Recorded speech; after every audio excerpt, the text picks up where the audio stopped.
Hello everyone, I am Akash Kaur. Welcome back to union medical lecture. Guys, नया topic लेकर आए हैं आप लोग के लिए। मैं मेडिसिन आइडेंटिफिकेशन आप कैसे करोगे, या फिर सिफिक्स जिसे कहते हैं, है ना, यानी कि एंड के नाम से आप दवाइयों को कैसे आइडेंटिफाई करोगे, कैसे उनको पहचानोगे, ये सारी चीज़ें हम लोग डिटेल से देखने वाले हो। ठीक है, देखिए गाइस, एक एक करके समझेंगे। हिंदी इंग्लिश दोनों लैंग्वेज में ऑलरेडी इसके पार्ट मैंने डाले हुए, बट ये कुछ एडवांस चीज़ इसमें बताऊंगा मैं।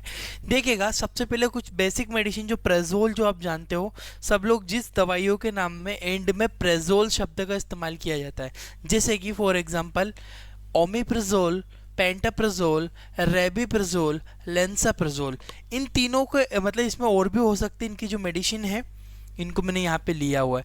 देखिएगा, इनके एंड वाले शब्द में क्या आ रहा है, प्रेजोल आ रहा है। ठीक है, प्रेजोल आ रहा है, एजोल आ रहा है, एजोल आ रहा है ना, इसमें भी एजोल आएगा, प्रेजोल आएगा, इसमें भी प्रेजोल आएगा, है ना। तो जिस शब्द के एंड में प्रेजोल आता है, वो दवाई है, जो क्लास होती है उसकी, वो होती है पीपीआई, यानी कि प्रोटोन पंप इनहिबिटर क्लास की वो बिलोंग करती है, वो दवाई है। ठीक है, इन दवाइयों के यूजेस के बारे में अगर हम लोग देखें तो सिंपली एसिडिटी होने पर, पेप्टिक अल्सर होने पर, ड्यूडेनल अल्सर होने पर, इन कंडीशन में इनका बेसिकली इस्तेमाल किया जाता है। ठीक है, याद रखिएगा, प्रेजोल शब्द का इस्तेमाल दवाइयों में इस्तेमाल करते हैं। नेक्स्ट आता है हमारा डजोल। अब देखो, प्रेजोल था वो, ये डेजोल है ना। डेजोल में क्या होता है, जैसे कि एल्बेंडाजोल, एल्बेंडाजोल के बाद आता है मेबेंडाजोल, है ना, मेबेंडाजोल के बाद आता है मेट्रोनिडाजोल। तो लास्ट में क्या आ रहा है, डेजोल आ रहा है, यानी कि लास्ट वाले शब्द का ध्यान रखना है, जहाँ पे डेजोल शब्द का इस्तेमाल किया जाता है, वो वाली जो दवाइयाँ होती है वो होती है एंटी हेलमेंथिक मेडिसिन होती है। एंटी हेलमेंथिक मेडिसिन देखो, जैसे कि एग्जांपल यहाँ पे, जैसे कि एल्बेंडाजोल यहाँ पे ली हुई, तो आया लास्ट में डेजोल आया है। इसके बाद यहाँ पे लिखा मेट्रोनिडाजोल, डाजोल, ये डेजोल शब्द है। मतलब इस प्रकार की दवाइयाँ। अब जो कुछ मैं मुझे पहले कमेंट किया था सर, एजोल दूसरे शब्द में भी आता है, नेक्स्ट स्लाइड में क्लियर करता हूँ। ये डेजोल है, एजोल मत पढ़ो इसको, ये डेजोल शब्द से स्टार्ट हो रहा है। तो जैसे कि अल्बेंडाजोल, मेबेंडाजोल, याद रखना एंटी हेलमेंथिक यूज होते हैं एंटी वॉर्म, यानी कि पेट के कीड़े मारने के लिए, पैरासाइटिक जो होता है, पैरासाइट्स को किल करने के लिए इनका इस्तेमाल किया जाता है। नेक्स्ट आता है हमारा नजोल। ये था डेजोल और ये होता है नजोल, यानी कि कीटोकोना जोल, नजोल, लास्ट में नजोल आ रहा है इसमें। ठीक है, इस प्रकार से फ्लूकोना जोल, नजोल, है ना। इसके बाद आता है अपना मीकोनाजोल। ठीक है, इसके बाद आता है आपका इलेक्ट्रिकानाजोल। इलेक्ट्रिकानाजोल जो होती है, ये भी नजोल, नजोल, नजोल जो लास्ट में आता है, ये वाली एंटी फंगल मेडिसिन होती है। ट्रीटमेंट की बात करें, यूज होती है ट्रीट ऑल फंगल इन्फेक्शन, सभी प्रकार के फंगल इन्फेक्शन में इनका इस्तेमाल किया जाता है। जैसे कि लिखा हुआ है कीटोकोनाजोल, नजोल जो शब्द आया है ना, यानी कि ये फंगल वाली मेडिसिन होती है नजोल। और पीछे मैंने बताया था डेजोल, ये डेजोल था। डेजोल वाली जो मेडिसिन होती है वो एंटी हेलमेंथिक होती है, और ये वाली होती है नजोल वाली fungal medicine, anti fungal medicine की कैटेगरी में ये आती है सिंपली। ठीक है, इसके बाद आगे बढ़ते हैं नेक्स्ट पे। फेनिक, फेनिक शब्द बहुत सारा सुना होगा, जिससे डाइक्लोफेनिक, एसिक्लोफेनिक, है ना।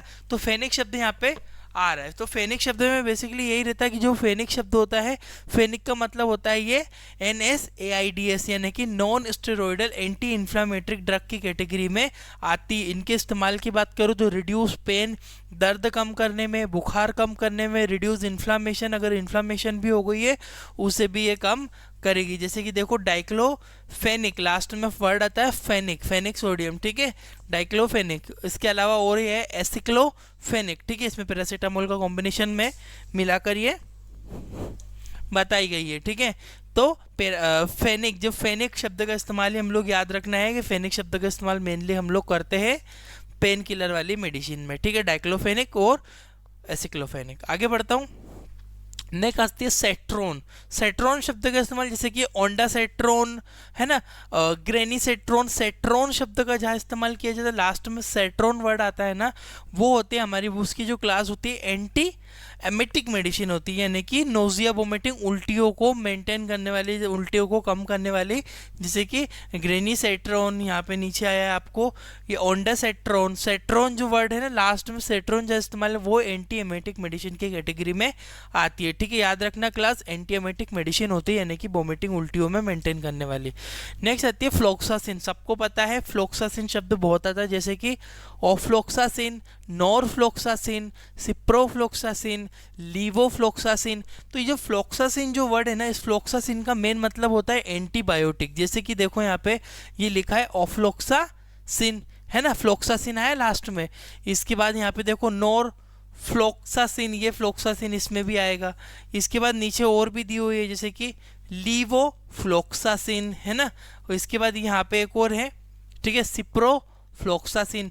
तो फ्लोक्सासिन शब्द जहाँ से आता है वो एंटीबायोटिक कैटेगरी में होते हैं, और इस प्रकार के एंटीबायोटिक का इस्तेमाल यूटीआई के infection, urinary tract infection, ENT infection, नाक कान गले के संक्रमण में, थ्रोट इन्फेक्शन, माउथ के संक्रमण में, लंग इन्फेक्शन, फेफड़ों के संक्रमण में, इन सभी में इनका इस्तेमाल करते हैं। ठीक है, तो याद रखना जिसमें फ्लोक्सासिन वर्ड का इस्तेमाल होता है वो एंटीबायोटिक कैटेगरी के अंदर में आती है, इतना आप ध्यान रखना। ठीक है, नेक्स्ट आती है हमारी माइसिन। माइसिन भी एक प्रकार की एंटीबायोटिक है, थोड़ी हाई क्लास की एंटीबायोटिक और एडवांस क्लास की एंटीबायोटिक इसको माना जाता है, जैसे कि एरिथ्रोमाइसिन, क्लेरिथ्रोमाइसिन और एजिथ्रोमाइसिन। देखिए एरिथ्रोमाइसिन और एजिथ्रोमाइसिन दोनों चीज़ अलग अलग है यहाँ पे। ठीक है, जैसे कि देखिएगा ये रही आपकी एजिथ्रोमाइसिन।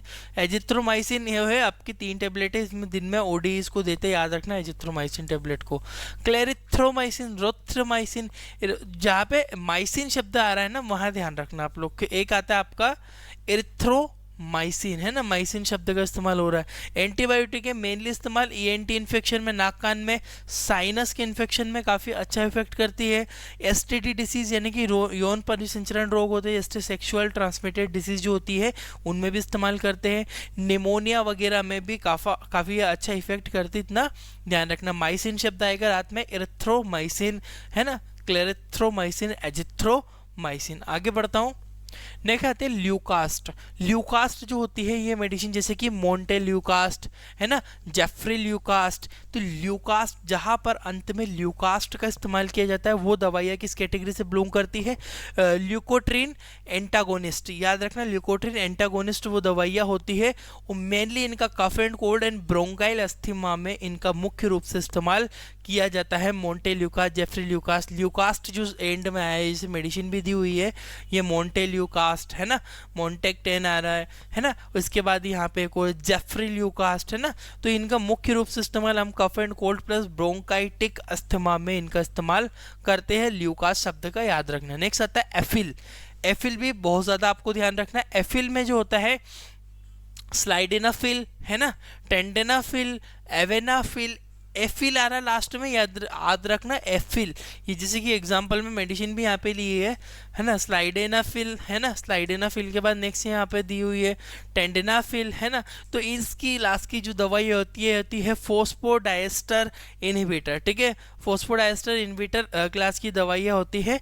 तो इनको जो मुख्य रूप से इस्तेमाल होता है वो होता है इरेक्टाइल डिसफंक्शनिंग, यानी कि नपुंसकता में जो दवाइयाँ इस्तेमाल होती है, इरेक्टाइल डिसफंक्शनिंग जब भी होती है तब इस प्रकार की एफिल वाली दवाइयाँ, यानी कि स्लाइडेनाफिल, टेंडेनाफिल, एवेनाफिल, लास्ट में एफिल, इन शब्द में, इन दवाइयों में एफिल वर्ड का इस्तेमाल मुख्य रूप से किया जाता है। नेक्स्ट आता है हमारा साइक्लिन। साइक्लिन एक प्रकार की एंटीबायोटिक होती है, जैसे कि डॉक्सीसाइक्लिन, टेट्रासाइक्लिन, क्या लिखा है, माइनोसाइक्लिन, मेनोसाइक्लिन, अमाइनोसाइक्लिन होगा, वो थोड़ा सा मिस्टेक हुआ है।